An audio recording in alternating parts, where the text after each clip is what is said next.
Mengapa kamu tega, Mas? Ada apa, Dek? Anak kita mati. Pasti kamu jadikan tumbal, kan? Bukan, Dek. Bukan aku. Lalu siapa? Yang bersekongkol dengan bangsa jin siapa? Kamu. Yang sering menumbalkan anak-anak kecil siapa? Kamu. Dan sekarang kamu masih ngelak. Aku ngaku salah. Aku salah, Dek. Maafkan aku. Kamu biadab, Mas. Kamu tega menjadikan anakmu sendiri sebagai tumbal.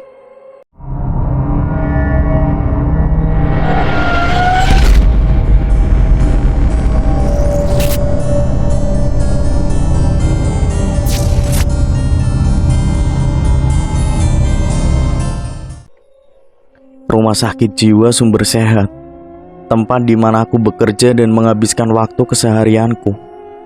Namaku Putri, salah seorang perawat yang sudah lama bertugas menjaga dan merawat pasien yang memiliki gangguan jiwa. Aku ingin menceritakan kejanggalan yang terjadi di rumah sakit belakangan ini. Setiap kali aku masuk ke ruangan pasien nomor 103, bulu kuduku seketika merinding. Ruangan itu terasa lembab. Terkadang ada pula sosok anak kecil yang membisikkan kata tak masuk akal di telingaku.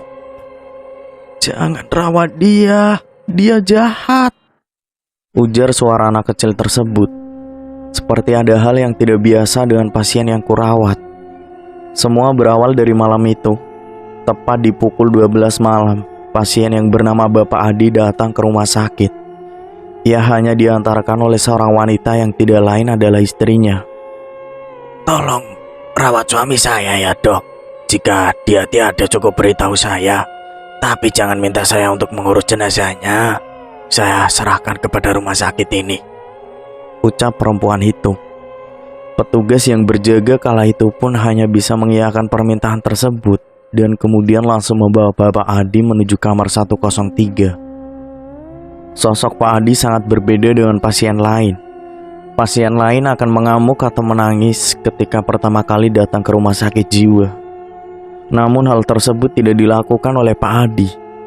Ia hanya duduk melamun di atas kursi roda dengan tatapan kosongnya. Ia hidup namun seolah-olah mati. Aku menjadi perawat utama untuk membantunya sembuh dari sakit. Awalnya aku pikir Pak Adi sama dengan pasien lain. Namun ternyata aku salah kira.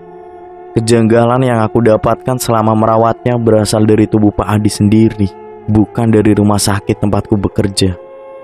Konon katanya, Pak Adi merupakan salah seorang pengusaha sukses di kota Kembang, Bandung. Ia memiliki usaha properti, usaha yang dirintisnya sejak dia masih lajang. Dia hanya butuh waktu 1 tahun untuk membuat usahanya tersebut menjadi satu-satunya usaha properti yang paling sukses di kotanya. Terdengar kabar bahwa ia melakukan usahanya dengan bantuan makhluk tak kasat mata. Ia melakukan perjanjian tak biasa dengan bangsa jin, menjadikan keluarga dari karyawannya sendiri sebagai tumbal dengan cara yang sangat halus. Dan boom, usahanya sangat berhasil. Selain itu juga, Pak Adi selalu membangun properti yang akan dijualnya di atas tanah kuburan. Dan hal tersebut menjadi perjanjian utama dengan bangsa jin tersebut. Membangun rumah di atas tanah kuburan, menyerahkan tumbal anak kecil kepada bangsa jin, di mana anak kecil yang dijadikan tumbal harus berasal dari lingkungan usahanya, dan usahanya pun akan berhasil. Pak Adi selalu melakukan ritual magis sebelum membangun rumah yang akan dijualnya nanti. Ia akan mencari tanah kuburan yang sudah terbengkalai, membabatnya habis, meratakan semua kuburan, dan menyulapnya menjadi tanah lapang yang begitu luas. Pak Edi kemudian akan duduk bersemedi di tengah tanah tersebut tepat di pukul 12 malam dengan didampingi oleh dukun yang sudah membantunya sedari awal, membacakan mantra dan mengambil tanah tersebut untuk kemudian ia jadikan sebagai alat utama untuk merenggut tumbal anak kecil yang merupakan anak dari para karyawannya. Pak Adi sangatlah cerdik. Ketika ia baru merintis usaha tersebut, ia memasang lowongan pekerjaan dengan syarat utama sudah menikah dan memiliki anak. Ia berdalih bahwa hal tersebut dilakukan untuk mengurangi angka pengangguran laki-laki usia lanjut. Padahal sebetulnya ia ingin menjadikan anak-anak mereka sebagai tumbal. Selain itu, Pak Adi selalu meminta para pelamar di perusahaannya untuk menyerahkan dokumen berupa foto keluarga lengkap dengan anak-anaknya di foto tersebut. Tidak ada yang curiga dengan persyaratan-persyaratan tersebut, sebab itu merupakan persyaratan yang sangat mudah. Banyak yang berduyun-duyun datang ke perusahaan Pak Adi untuk bergabung. Meskipun banyak sekali pelamar, namun tidak ada satupun yang ditolak. Semua diterima dengan begitu ramah oleh Pak Adi. Semua pelamar merasa sangat senang sebab bisa diterima di perusahaan properti milik Pak Adi. Meskipun baru dibuka, namun semua orang percaya bahwa perusahaan Pak Adi akan berjalan dengan baik tanpa hambatan apapun. Hari pertama bekerja di perusahaan tersebut, semua orang dapat dengan mudah beradaptasi. Pak Adi sudah siapkan semua rencana kerja dengan begitu rapi. Detail per orangnya pun sangat jelas. Hal tersebut tentu memudahkan para karyawan dalam bekerja. Meskipun itu merupakan hari pertama mereka semua bekerja bersama Pak Adi. Pak Adi menjadi bos yang begitu dicintai oleh semua karyawan sebab kebaikan hatinya. Bahkan ia tidak pernah sekalipun membentak bawahannya, meskipun bawahannya tersebut sempat melakukan kesalahan. Hingga suatu ketika, kejanggalan pun terjadi. Baru 1 minggu perusahaan Pak Adi berjalan, sudah sangat banyak investor dan calon pembeli yang berduyun-duyun datang ke perusahaan tersebut. Hal tersebut membuat para karyawan yang jumlahnya 20 menjadi sangat kewalahan. Lahan yang tersedia hanya satu dengan ukuran yang begitu luas, namun hanya bisa menampung 15 rumah saja. Itu pun baru masuk pembangunan sekitar 1 minggu yang lalu. Para calon pembeli tersebut menanyakan unit yang tersedia, dan semua karyawan kompak bahwa semua ini masih dalam proses pembangunan. "Ada berapa unit yang tersedia di perusahaan Anda?" ujar calon pembeli tersebut. "Semua unit masih dalam proses pembangunan, Pak," ucap karyawan Pak Adi. "Tidak apa-apa, tolong siapkan saya 10 unit dan saya akan bayar lunas saat ini juga," ucap calon pembeli tersebut. "Apa Bapak tidak keberatan menunggu beberapa bulan untuk 10 unit tersebut?" tanya karyawan Pak Adi. "Tidak apa, saya akan menunggu. Silakan pakai kartu kredit ini untuk proses pelunasan ya," jawab calon pembeli. "Baik Pak, mohon ditunggu ya," ucap karyawan Pak Adi. Selain calon pembeli, para investor pun datang ke perusahaan untuk mengajak kami bekerja sama dengannya. Bukan hanya 1 atau 2 investor saja, melainkan ada sekitar 10 investor yang datang menghampiri perusahaan dan mengajak bertamu dengan Pak Adi selaku pemilik perusahaan. Ini merupakan hal-hal yang sangat janggal. Hanya dalam waktu 1 minggu, 10 unit rumah terjual, dan 10 investor datang mengajak perusahaan milik Pak Adi bekerja sama di bawah naungannya. Para karyawan hanya bisa geleng-geleng kepala menyaksikan hal aneh yang mereka saksikan di minggu pertama mereka kerja. Namun Pak Adi datang untuk memberikan sebuah perkataan yang akan membungkam mulut para karyawan.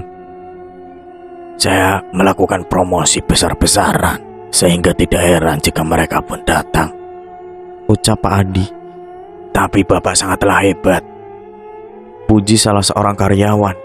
"Saya tidak akan bisa berhasil jika tanpa kalian," ucap Pak Adi. Para karyawan pun senang mendengar ucapan Pak Adi. Mereka semakin bersemangat bekerja di perusahaan Pak Adi. Bahkan Pak Adi kerap kali memberikan bonus tambahan kepada kita tanpa persyaratan apapun. 1 bulan berlalu, kejanggalan yang berkenan dengan hal-hal mistis pun terjadi. Para karyawan kerap kali diganggu oleh sosok perempuan yang menghuni perusahaan Pak Adi. Saat beberapa karyawan melakukan kunjungan ke tanah yang akan dijadikan bangunan, beberapa karyawan seolah-olah dibisiki oleh sosok perempuan dengan suara lirihnya, membisikkan sebuah kalimat tepat di telinganya. "Menetaplah dan matilah," bisikan sosok perempuan tersebut dengan nada yang begitu lirih. Tak lama setelahnya, salah seorang karyawan memperoleh kabar bahwa anak semata wayangnya mengidap penyakit mematikan dan kemudian meninggal. Kematian anak tersebut menjadi tombak awal Pak Adi menuntaskan perjanjian antara dirinya dengan bangsa jin. Ritual yang dilakukannya yaitu membakar foto keluarga milik karyawan tersebut di atas menyan, dupa, dan lainnya. Dan keesokan harinya, kematian pun akan menghampiri anak kecil di dalam foto yang sudah dibakarnya. Tumbal pertama bagi perusahaan dapat diserahkan kepada bangsa jin dengan amat rapi. Setelah berhasil menyerahkan tumbal pertama, Pak Adi pun hanya tinggal menunggu kekayaan itu datang dengan sendirinya. Namun jika ingin kehidupan tak berpihak padanya, maka tiap malam Jumat Kliwon, tumbal harus tersedia dan lakukanlah ritual seperti biasanya. Para karyawan tidak ada yang curiga sama sekali dengan kematian anak tersebut. Mereka berpikir bahwa sakitlah yang sudah merenggut nyawa anak tersebut. Mereka tidak sadar bahwa anak-anak mereka pun akan mendapatkan giliran untuk ditumbalkan. 1 bulan menjalani bisnis properti, kini Pak Adi menjadi pemuda tampan dengan kekayaan miliaran. Semua gadis nampak menaruh hati kepadanya. Namun Pak Adi bukan tipe orang yang suka tebar pesona. Namun hati Pak Adi bertaut pada salah seorang perempuan cantik dengan bola mata sempurna dan bibir yang begitu tipis. Pak Adi mulai mengajaknya berbincang dan kemudian mengajak gadis itu untuk berkencan. Tak butuh waktu lama, Pak Adi pun kemudian melamar gadis tersebut dan menikahinya. Mereka pun menjadi sepasang suami istri yang begitu bahagia. Kini kehidupan Pak Adi sangatlah sempurna, memiliki keluarga bahagia, bisnis yang maju pesat, dan kekayaan yang tak akan habis sampai 7 turunan sekalipun. Meski demikian, Pak Adi tidak melupakan perjanjiannya dengan bangsa jin yang sudah mengangkat derajatnya hingga begitu tinggi. Bulan kedua pun segera tiba. Malam Jumat Kliwon pun hanya tinggal hitungan hari lagi. Pak Adi mulai memikirkan siapa sosok yang akan menjadi tumbal berikutnya. Mata Pak Adi tertuju pada asistennya di kantor yang bernama Tony. Tanpa berpikir panjang, Pak Adi pun memanggil Tony datang ke ruangannya. "Permisi Pak, apakah Bapak mencari saya?" ujar Tony. "Benar Ton, silakan masuk dan duduklah," ucap Pak Adi. "Baik Pak, ada yang bisa saya bantu?" "Saya ingin menanyakan hal seputar pribadi kamu Ton. Tujuannya agar saya bisa memperhatikan keluarga karyawan-karyawan saya," ucap Pak Adi. "Siapa? Silahkan." "Ton, apakah kamu memiliki anak?" "Punya Pak, saya memiliki 1 orang putra dan 1 orang putri." "Bagaimana karakter mereka?" "Mereka sangat baik dan manis Pak. Mereka tidak pernah merepotkan saya maupun istri saya. Mereka selalu membantu istri saya membersihkan rumah." "Bolehkah saya melihat foto keluarga kalian? Saya ingin tahu wajah putra-putrimu." "Sangat bisa Pak, kebetulan saya selalu menyimpan di dalam dompet saya." Tony pun kemudian menyerahkan 1 lembar foto keluarga lengkap dengan foto istri dan kedua anaknya. Ia memberikan dengan sukarela kepada Pak Adi. Pak Adi pun menerimanya dengan sumringah. "Lucu-lucu sekali kedua anakmu Ton." "Terima kasih Pak. Kalau saya ingin memberikan kedua anakmu sejumlah uang untuk mereka membeli mainan, apakah diperbolehkan?" "Saya takut merepotkan Pak Adi." "Tidak merepotkan saya kok." Pak Adi pun memberikan jumlah uang dengan nominal besar kepada Tony. Meskipun awalnya Tony menolak, namun Pak Adi terus memaksa, sehingga Tony pun segan untuk terus menolaknya. Alhasil ia pun menerima pemberian uang tersebut. "Terima kasih Pak, saya akan langsung memberikannya kepada anak-anak." "Tapi bolehkah saya menyimpan foto keluargamu sebagai pancingan untuk istri saya agar dia cepat hamil juga?" "Sangat boleh Pak. Terima kasih banyak ya Ton." Setelah perbincangan personal tersebut, Pak Adi pun meminta Tony untuk melanjutkan pekerjaannya. Tony pun mengiyakan perintah Pak Adi dengan senang hati. Selama hampir 2 bulan bekerja di perusahaan Pak Adi, mereka sangat senang dan beruntung. Sebab di usianya yang sudah mulai lanjut, ia masih bisa diterima di perusahaan bonafit seperti milik Pak Adi. Selain itu juga, Tony merasa beruntung memiliki bos seperti Pak Adi yang selalu memperhatikan semua karyawannya. Setelah berhasil mendapatkan foto keluarga Tony, Pak Adi pun membuka botol berisikan tanah kuburan yang selalu disimpannya di kamar khusus. Ia berniat untuk melancarkan aksinya menjadi anak Tony sebagai tumbal pada malam Jumat mendatang. Ia sudah menyiapkan beberapa keperluan yang akan digunakan saat ritual. Ia pun sudah memberikan pesan kepada dukun yang akan membantunya. Sebab ritual penyerahan tumbal kepada bangsa jin tidak bisa dilakukan seorang diri, melainkan harus dipandu oleh dukun yang sedari awal sudah membantu prosesi perjanjian dari penyerahan tumbal. Di sisi lain, Tony tidak mengetahui imbas yang akan diterimanya sesaat setelah memberikan foto keluarganya kepada Pak Hadi. Ia tidak curiga sedikit pun kepada Pak Hadi, sebab Pak Hadi sangat pintar dalam mengambil hati orang lain, terutama para karyawan yang bekerja di perusahaan properti miliknya. Hari persembahan tumbal pun tiba, tepatnya pada malam Jumat Kliwon tepat jam 12 malam. Pak Hadi bersama dukun yang akan bersamainya datang ke tanah yang seperti bulan lalu. Pak Hadi segera menyiapkan perlengkapan ritual persembahan tumbal, membakar dupa dan kemenyan, lalu menyiapkan tanah kuburan beserta foto keluarga yang sudah digenggamnya. Dukun yang membersamai Pak Hadi pun mulai melakukan ritual dengan begitu hati-hati. Sebab jika keluarga yang anaknya akan dijadikan tumbal memiliki keimanan yang tinggi dan senantiasa beribadah dan membaca Al-Quran, maka ritual yang dijalankannya tidak akan berhasil. Alhasil semuanya sia-sia. Jika suatu malam Jumat Kliwon terlewat begitu saja tanpa adanya persembahan tumbal, maka keluarga Pak Hadilah yang akan menggantikan. Oleh sebab itu, dukun tersebut selalu mewanti-wanti Pak Hadi agar mencari tumbal dari keluarga yang tidak taat ibadah, agar keluarga Pak Hadi sendiri pun bisa selamat. Ritual persembahan pun dimulai. Sang dukun dan Pak Hadi mulai berkonsentrasi. Angin malam kala itu bertiup begitu kencang. Udara dingin masuk ke dalam tubuh sang dukun dan Pak Hadi. Namun keduanya tak bergeming. Biasanya ritual ini akan dilakukan selama 3 jam, dari jam 12 malam hingga 3 pagi. Tidak boleh ada satupun orang yang melihat ritual tersebut, agar konsentrasi keduanya tetap terjaga hingga proses ritual selesai. Setelah 3 jam berlalu, ritual pun selesai. Keesokan harinya sang anak yang ditumbalkan akan menderita sakit secara tiba-tiba, entah sakit jantung maupun gagal ginjal. Dan hari itu juga nyawa sang anak tidak akan mungkin tertolong. Untuk mengetahui persembahan tumbal tersebut berhasil atau tidak, dapat terlihat dari foto yang ada di prosesi tersebut. Jika anak yang dijadikan tumbal meneteskan darah dari matanya, maka dapat dikatakan persembahan tumbal tersebut berhasil.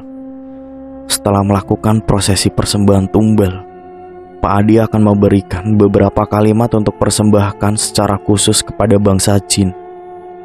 "Terimalah tumbal yang saya berikan dan berkatilah saya," ucap Pak Hadi. Setelah berkata demikian, akan ada tiupan angin kencang yang menyelimuti tubuh Pak Hadi dan membisikkan kalimat tumbal tepat di telinga Pak Hadi. "Tumbal," bisik suara tersebut. Setelahnya Pak Hadi dan sang dukun akan bergegas pulang ke kediaman masing-masing dan proses persembahan tumbal di bulan kedua pun selesai.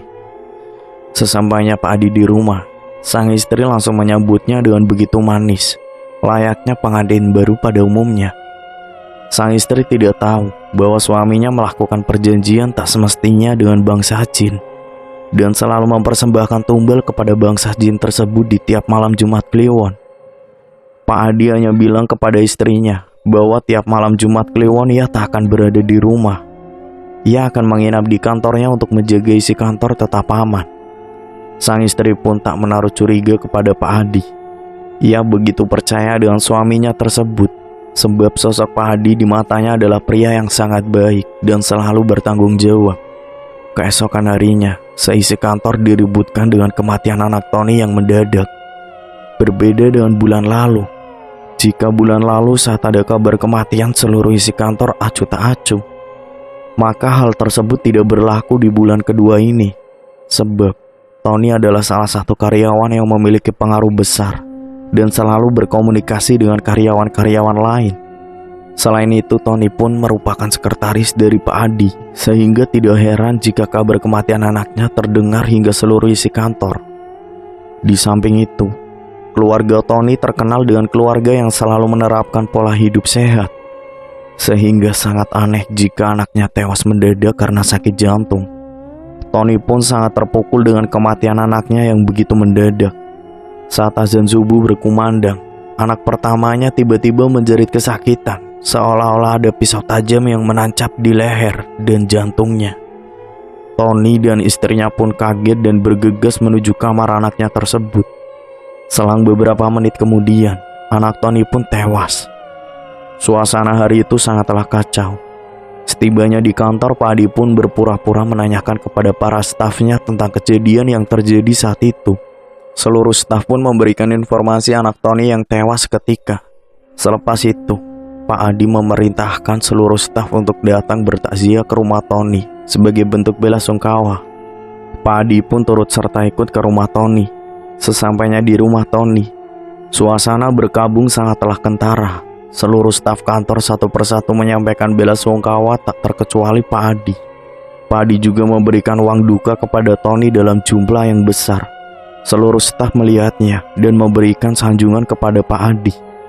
Pak Adi layaknya harimau berbulu domba. Nampak baik hatinya, namun kenyataannya ia adalah dalang dari kematiannya.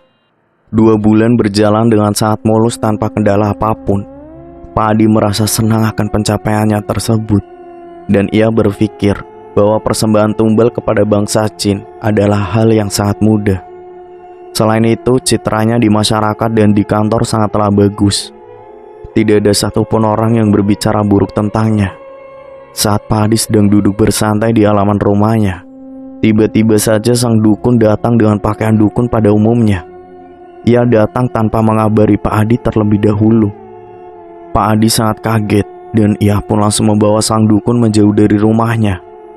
Pak Adi membawa sang dukun ke pekarangan tak jauh dari rumah tempat tinggalnya. Ia khawatir jika sang istri akan curiga nantinya ketika melihat ada dukun datang ke rumah. Selain itu, Pak Adi juga khawatir ada tetangganya yang tahu ia kedatangan sosok dukun. "Ada apa Mbah datang ke rumah?" ucap Pak Adi dengan nada tergesa-gesa. "Ada satu hal yang perlu saya ingatkan kepadamu, anak muda," ujar sang dukun. "Apa itu, Mbak?" "Cepat katakan, saya tidak punya banyak waktu untuk berbincang dengan Mbah di luar prosesi persembahan yang kita lakukan," ucap Pak Adi. "Bulan depan, tepatnya saat kamu akan persembahkan tumbal yang ketiga, kamu harus memiliki lahan baru dan tumbal yang tak biasa. Kamu harus memiliki korban dari kalangan darah biru alias keturunan darah biru. Jika tidak, maka kamu akan tahu sendiri akibatnya," ujar sang dukun. "Mengapa harus darah biru, Mbah?" "Bulan ketiga merupakan bulan penentuan hidup dan matinya keluarga kamu, anak muda. Jika kamu gagal, keluargamu akan terbantai. Namun jika kamu berhasil, maka kekayaanmu akan meningkat drastis dan usahamu akan berkembang sangat pesat," jawab sang dukun. "Saya yakin saya bisa memenuhi persyaratan tersebut.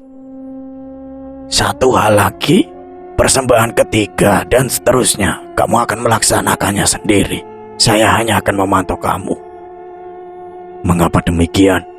"Sebab kamulah tokoh utama dalam perjanjian ini, dan kamu harus berhubungan langsung dengan bangsa jin tanpa perantara siapapun." "Baiklah, kalau begitu saya harus pergi segera," ucap sang dukun. Sang dukun pun bergegas pergi. Sementara itu Pak Adi masih terdiam memikirkan semua ucapan dari sang dukun. Ia berpikir apakah ia akan sanggup atau tidak. Sedangkan ini adalah sebuah keharusan. Tak berselang lama, sang istri pun memanggil Pak Adi untuk kembali ke rumah. "Mas, ayo pulang, hari udah mulai sore." Pak Adi pun hanya mengangguk tanda setuju. Ia kemudian bergegas untuk kembali ke rumah. "Tadi siapa mas? Kok kamu ajak dia pergi ke pekarangan?" "Bukan siapa-siapa, tadi hanya orang yang nanya alamat." "Baiklah." Saat sedang duduk santai berdua, sang istri hendak memberikan sebuah hadiah kepada suaminya tersebut. Hadiah yang tidak sebanding dengan kebaikan hati sang suami. Ia ingin memberikan kabar baik kepada Pak Adi, yaitu tentang kehamilannya. "Mas, aku ingin memberikan sesuatu kepada kamu." "Apa itu, Nduk?" "Ini," memberikan kado kecil berisikan hasil tes kehamilan. "Kamu hamil?" "Iya mas." Pak Adi pun sangat bahagia dengan kabar tersebut. Ia tidak menyangka bahwa sebentar lagi dirinya akan memiliki anak, dan itu artinya ia akan segera menjadi seorang ayah. Namun tak lama kemudian Pak Adi berpikir satu hal yang mengkhawatirkan. Hal tersebut berkaitan dengan ucapan sang dukun dan berita kehamilan istrinya. Jika ia tidak berhasil mendapatkan tumbal, maka keluarganya lah yang akan menjadi tumbal. Apakah calon anaknya tersebut akan menjadi tumbal jika ia gagal? Muncul pertanyaan-pertanyaan tersebut di benak Pak Adi. Ada sedikit kekhawatiran. Ia takut hal buruk terjadi pada keluarganya. Ia tak ingin kebahagiaan yang baru saja dibangunnya sirna begitu saja. Terlebih lagi jika harus kehilangan anaknya nanti. Pak Adi begitu tega menjadikan anak dari para karyawannya sebagai tumbal, sementara dia sendiri tidak ingin anaknya menjadi tumbal. Pak Adi tumbuh dengan kepribadiannya yang egois. Pak Adi pun mulai mencari-cari calon tumbal yang akan dipersembahkannya. Calon tumbal dengan darah biru yang mengalir di dalamnya. Ia pun mulai menyeleksi seluruh staf di kantornya. Tanda seseorang memiliki darah biru atau tidak dapat terlihat dari namanya. Sebab kerajaan-kerajaan di sekitarnya selalu memberikan gelar di awal sebelum nama yang melekat di tubuh keturunannya. Pak Adi mulai frustasi sebab tak ada satupun karyawannya yang memiliki gelar tersebut. Ia pun mulai memutar otak. Tak lama kemudian terbesit ide cemerlang yang terlintas di kepalanya. Ia berpikir untuk menjalin kerjasama dengan salah satu keraton yang jaraknya tak jauh dari kantornya tersebut. Ia akan menawarkan kerjasama pembangunan kembali keraton yang sudah mulai lapuk dimakan usia.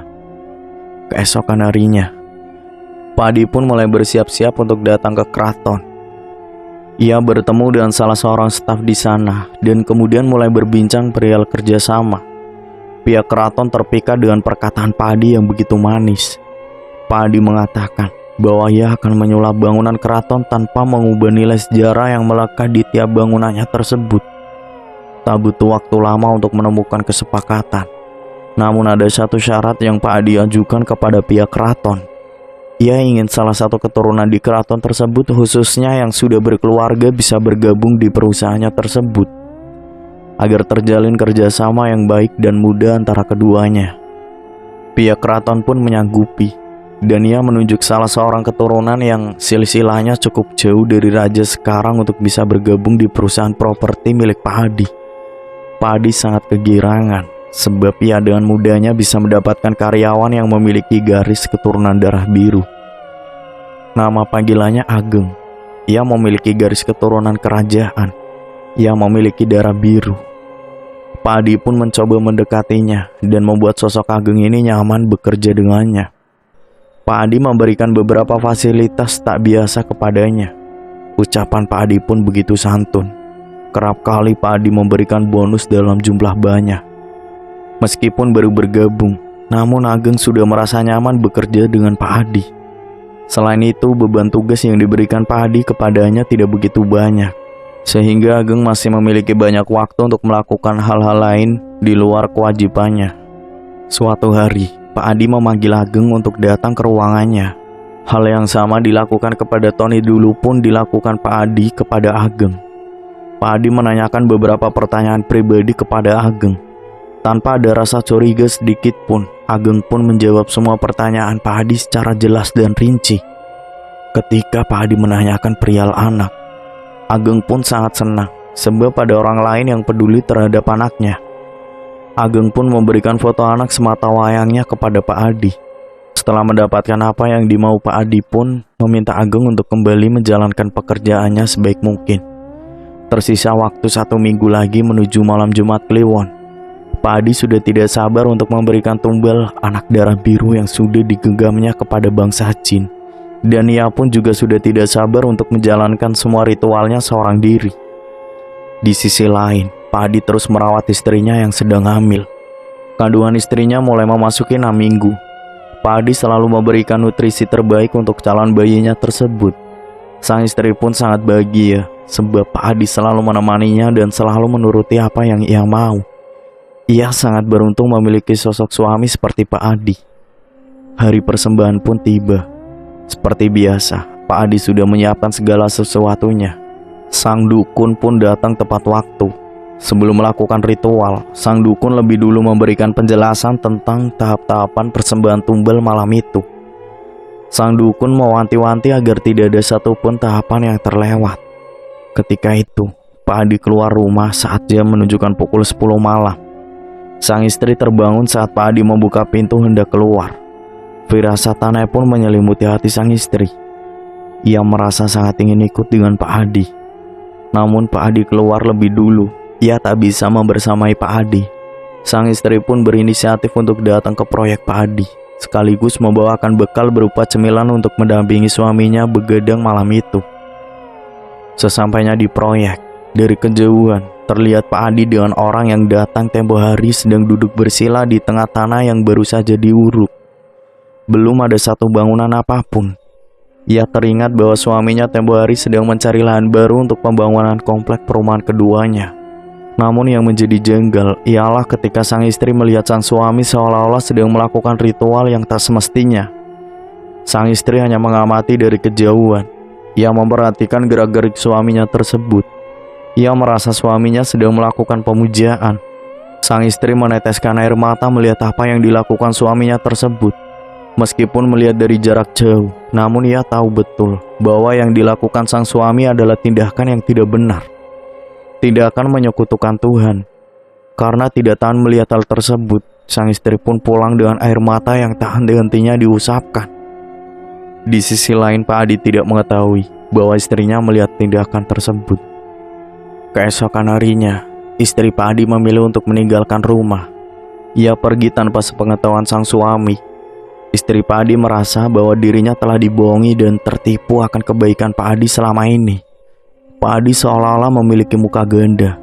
Di depan ia begitu manis dan bertanggung jawab. Sementara di belakang dirinya ia malah melakukan tindakan yang tidak semestinya, yaitu pemujaan. Ketika terbangun dari tidurnya, Pak Adi tidak menyadari bahwa sang istri tidak ada di rumah. Pak Adi kemudian mencari tahu keberadaan sang istri. Ia mencoba menghubungi istrinya, namun tak kunjung dijawab. Istrinya seolah-olah pergi tanpa meninggalkan jejak apapun. Namun Pak Adi berpikir bahwa istrinya hanya pergi sebentar dan pasti dalam waktu beberapa hari akan kembali ke rumahnya. Pak Adi pun tak begitu ambil pusing. Di sisi lain, keesokan hari setelah Pak Adi melakukan persembahan tumbal keturunan darah biru, di kantor kembali lagi dihebohkan dengan kematian yang mendadak. Ini merupakan kali ketiga. Para staf kantor pun merasa ada yang janggal. Karena hal ini merupakan hal yang tak biasa. Dalam 3 bulan sudah ada 3 anak dari karyawan Pak Adi yang meninggal.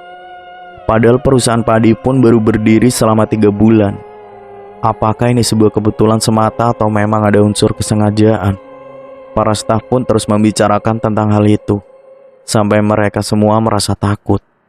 Sebab mereka semua memiliki anak. Mereka khawatir jika bulan-bulan selanjutnya hal serupa terjadi pada anak-anak mereka. Karena kekhawatiran tersebut, ada beberapa karyawan memilih untuk mengundurkan diri dari perusahaan Pak Adi. Pak Adi mendengar desas-desus yang terjadi di kantornya. Dan dia tahu bahwa ada beberapa karyawan yang memilih mengundurkan diri. Alhasil Pak Adi mencoba memutar otak agar desas-desus tersebut bisa hilang. Dan para karyawan kembali nyaman bekerja di perusahaannya. Pak Adi pun lantas membuat gebrakan baru. Ia mengusulkan kepada seluruh bawahannya untuk mengadakan acara semacam family gathering untuk seluruh karyawannya. Pak Adi pun menunjuk sekretarisnya untuk bisa mengantar itu semua. Seluruh karyawan pun setuju dengan usulan Pak Adi. Terlebih kegiatan ini tidak berbayar, alias ditanggung seluruhnya oleh Pak Adi. Dan seluruh karyawan pun diperbolehkan untuk mengajak sanak saudaranya untuk turut serta dalam acara ini. Pak Adi pun mengusulkan untuk mengadakan acara family gathering di Pulau Dewata, Bali.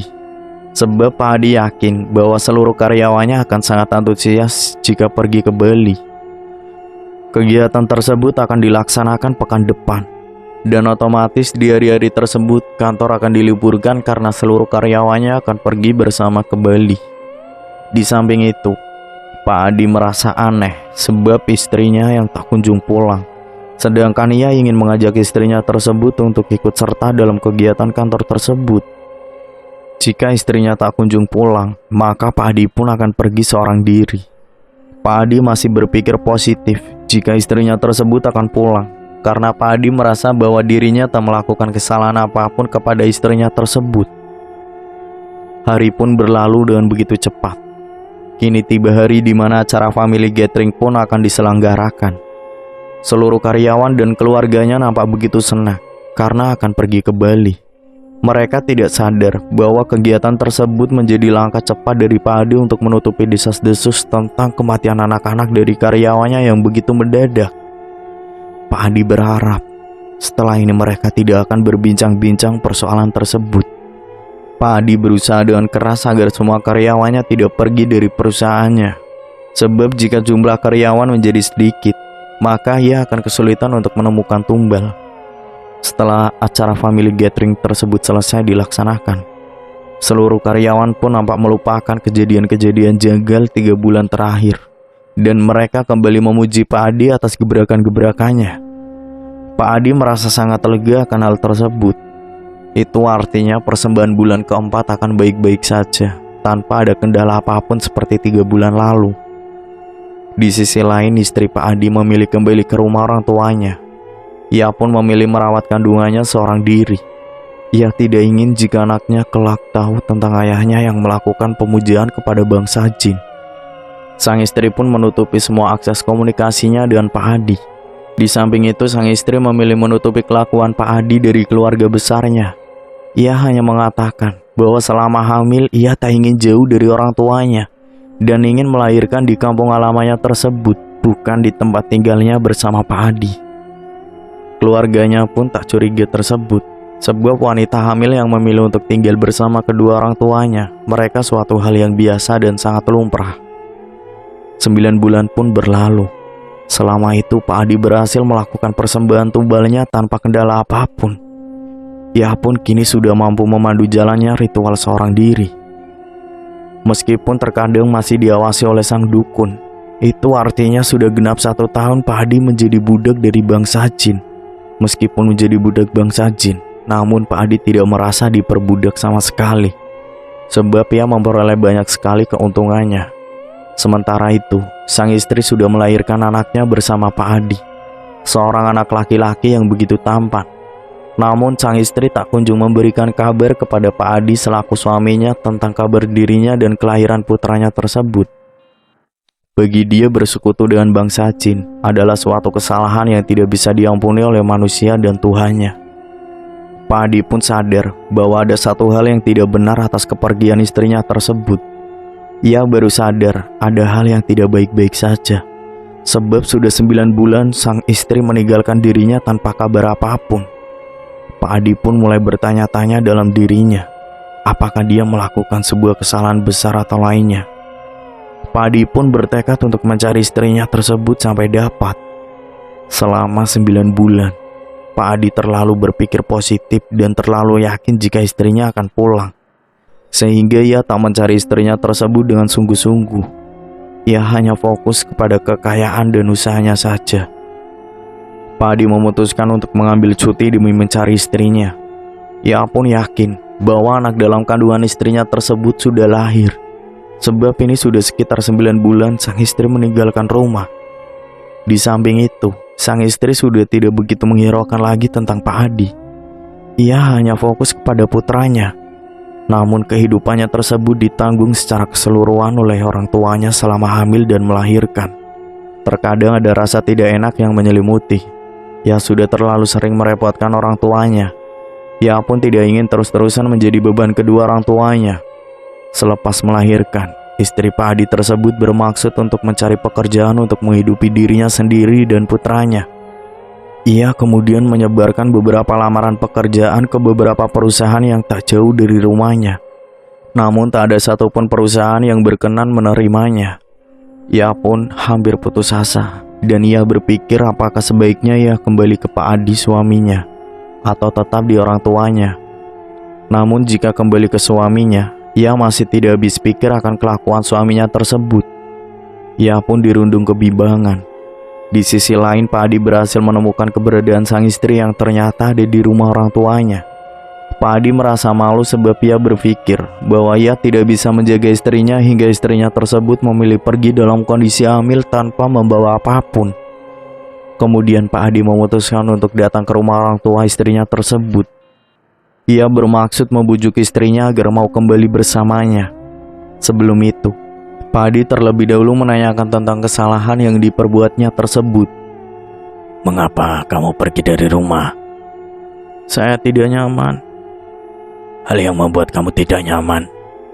Saya sudah berusaha memenuhi semua kewajiban sebagai seorang suami.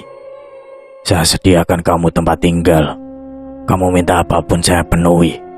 Dan saya pun berusaha menjadi suami yang baik hati untuk kamu. Saya bertanggung jawab dan tidak pernah sekalipun membentakmu.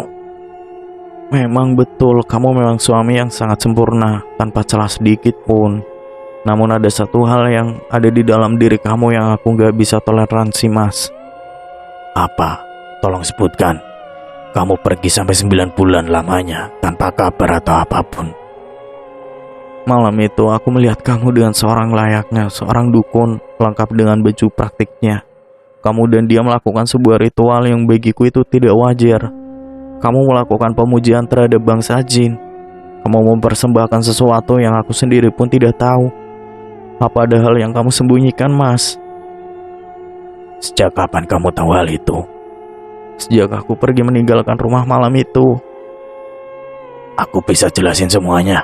Ini bukan seperti hal yang kamu ketahui kok. Kita perlu cari tahu terlebih dahulu. Apa yang perlu dicari tahu dulu? Baiklah, karena kamu sudah tahu. Jadi alangkah lebih baiknya jika aku cerita semuanya kepadamu tentang sesajen, persembahan dan lainnya. Silakan, aku akan terus mengawasi kamu. Pak Adi pun kemudian menjelaskan asal-muasal dirinya. Dari mana ia mendapatkan uang secara instan dan tentang semua hal. Ia menceritakan secara detail. Awal pertemuannya dengan bangsa jin, perjanjian apa yang dilakukannya dengan bangsa jin, dan bagaimana prosesi persembahan tumbal yang selama ini dilakukan di tiap malam Jumat Kliwon dengan tumbal anak kecil yang tidak berdosa. Sang istri sangat kaget mendengar pengakuan dari sang suami. Kenyataannya lebih buruk daripada dugaannya tersebut. Sang istri hanya bisa menangis. Ia tidak menyangka bahwa suaminya tersebut sudah melakukan hal yang tidak semestinya. Terlebih lagi menjadikan anak-anak kecil sebagai tumbal, di mana hati nuraninya tersebut. Dan jika anaknya sendiri yang belum lama lahir, yang menjadi tumbal bagaimana? Sang istri hanya bisa menangis tanpa henti. Sedangkan Pak Adi nampak begitu menyesal. Ia bahkan sampai rela mencium kaki istrinya tersebut sebagai bentuk rasa salahnya yang mendalam. Sang istri pun luluh saat melihat sang suami sampai rela mencium kakinya dan menangis tanpa henti. Karena penyesalannya tersebut, sang istri melihat ketulusan dari sosok Pak Adi suaminya tersebut. Sampai akhirnya ia pun memutuskan untuk memaafkan sang suami dan mau diajak kembali kepadanya. Sang istri memberikan kesempatan kedua kepada Pak Adi, bukan hanya karena rasa penyesalan dari Pak Adi saja, melainkan ia pun memikirkan masa depan putranya yang baru saja lahir. Ia tak ingin putranya tumbuh tanpa kehadiran seorang ayah di sampingnya. Ia pun memutuskan untuk kembali ke rumahnya bersama Pak Adi bersama putranya. Pak Adi sangat bahagia akan hal itu. Ia tak henti-hentinya mengucapkan terima kasih kepada sang istri atas kesempatan kedua yang telah diberikan kepadanya. Pak Adi pun berjanji untuk meninggalkan hal bodoh yang sudah ia lakukan satu malam ini. Pak Adi dan istri beserta anaknya pun hidup bahagia setelahnya. Tak ada percekcokan ataupun hal yang lain menerpa kehidupan keluarga Pak Adi. Sampai akhirnya tiba di hari persembahan tumbal untuk bangsa jin. Meskipun Pak Adi berjanji akan menyudahi semuanya, namun pada kenyataannya Pak Adi tidak benar-benar berhenti. Sebab ia sudah begitu terikat dalam perjanjian bangsa jin, sehingga tidak mudah untuk bisa lepas dari itu semua. Sedari awal sudah ditegaskan bahwasanya perjanjian ini adalah perjanjian abadi. Jika Pak Adi memilih untuk berhenti, maka dirinya lah yang akan mati ataupun merasakan hal buruk dalam hidupnya. Berbeda dengan persembahan di bulan-bulan lalu, pada Jumat Kliwon ini, Pak Adi sama sekali belum menyiapkan sosok anak yang akan ditumbalkannya. Pak Adi dihantui rasa bersalah kepada istrinya dan anak semata wayangnya tersebut. Hingga ia tidak mencari tumbal hingga malam Jumat Kliwon pun tiba. Pak Adi meminta solusi kepada sang dukun membantunya untuk dicarikan tumbal. Namun hal ini tidaklah mudah, sebab tumbal yang dipersembahkan haruslah berasal dari lingkaran Pak Adi itu sendiri. Baik dari karyawannya maupun keluarganya tidak boleh sembarangan.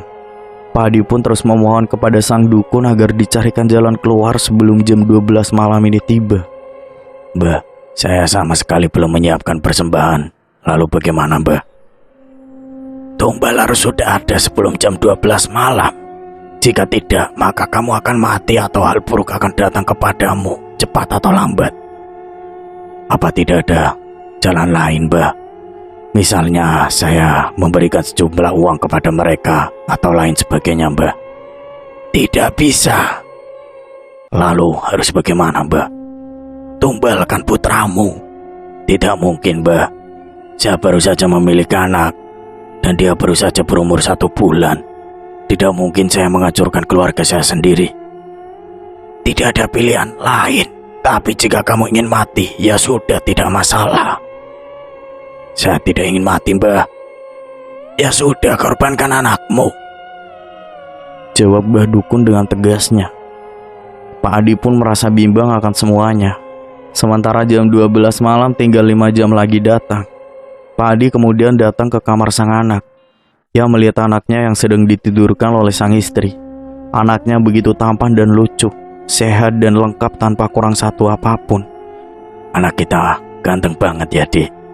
Iya mas, anak kita memang sangat ganteng. Aku sangat bersyukur punya dia mas. Kita kan belum punya foto bertiga. Gimana kalau kita swafoto bertiga? Boleh juga itu mas, supaya bisa dipajang di ruang tamu kita. Mereka bertiga pun mengambil foto. Pak Adi tidak henti-hentinya memandangi foto yang baru saja diambil. Seketika saja ia meneteskan air mata. Ia berpikir apa ia tega menjadikan anaknya yang baru berusia 1 bulan menjadi tumbal. Pak Adi pun memutuskan untuk pergi ke depan rumah untuk menenangkan diri. Dari arah kanan dan kirinya berhembus angin yang begitu kencang.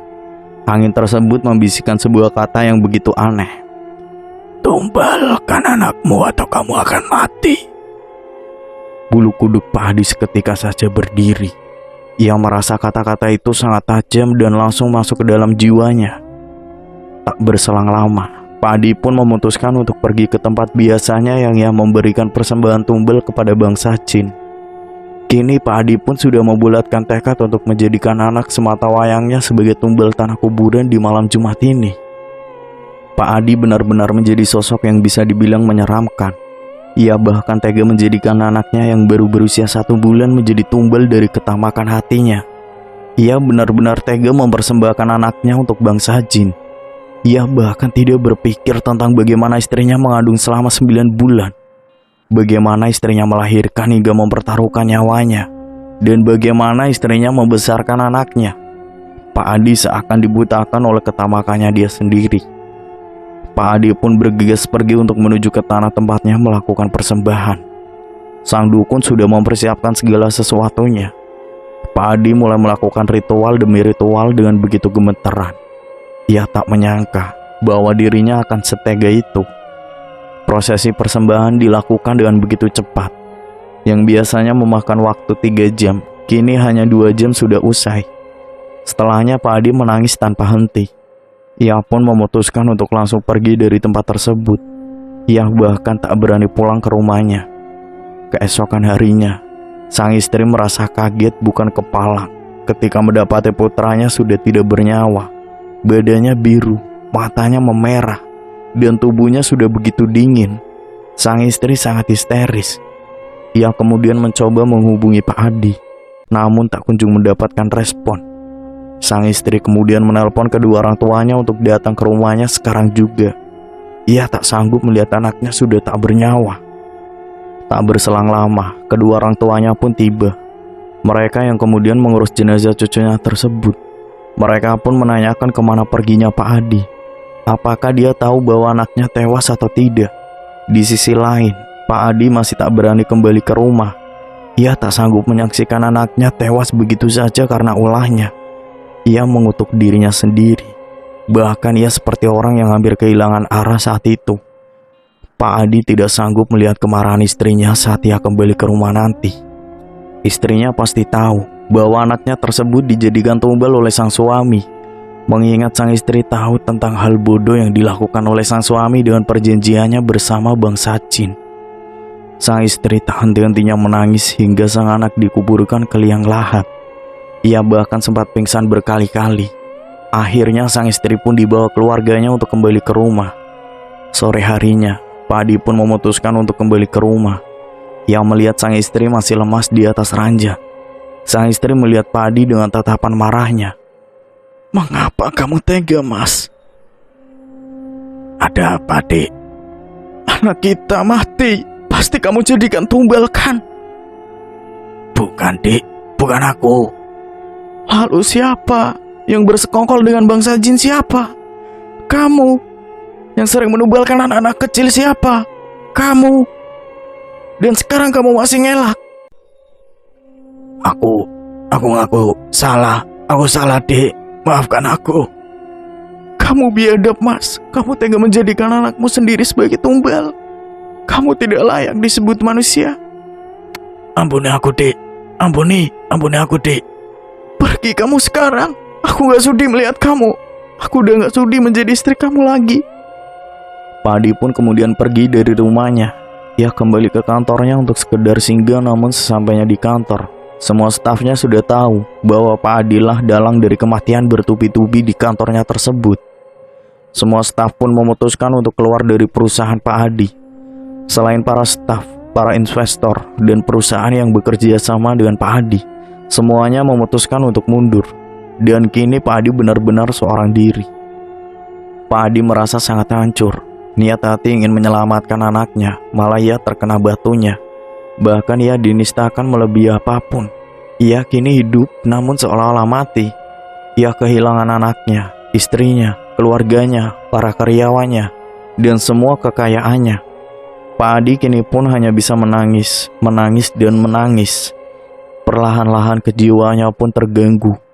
Ia pun kini hanya meluntang-luntung di jalan dengan jiwanya yang sudah rusak. Ia menjadi gila.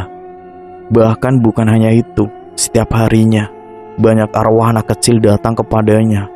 Mereka meminta agar Pak Adi mengembalikan mereka semua ke dunia ini. Semua arwah anak kecil tersebut mengutuk Pak Adi. Hingga suatu ketika, sang istri melihat Pak Adi sedang berjalan tanpa arah. Ia pun membawa Pak Adi ke rumah sakit jiwa tepat di jam 12 malam dan menitipkannya kepada pengurus rumah sakit jiwa. Berakhirlah Pak Adi dirawat di rumah sakit jiwa tempatku bekerja saat ini. Sehingga tak heran jika ada penampakan arwah ataupun suara anak kecil yang datang menghantuiku saat merawat Pak Adi. Sebab mereka adalah korban dari tumbal tanah kuburan yang dilakukan oleh Pak Adi. Saya pamit undur diri. Wassalamualaikum warahmatullahi wabarakatuh.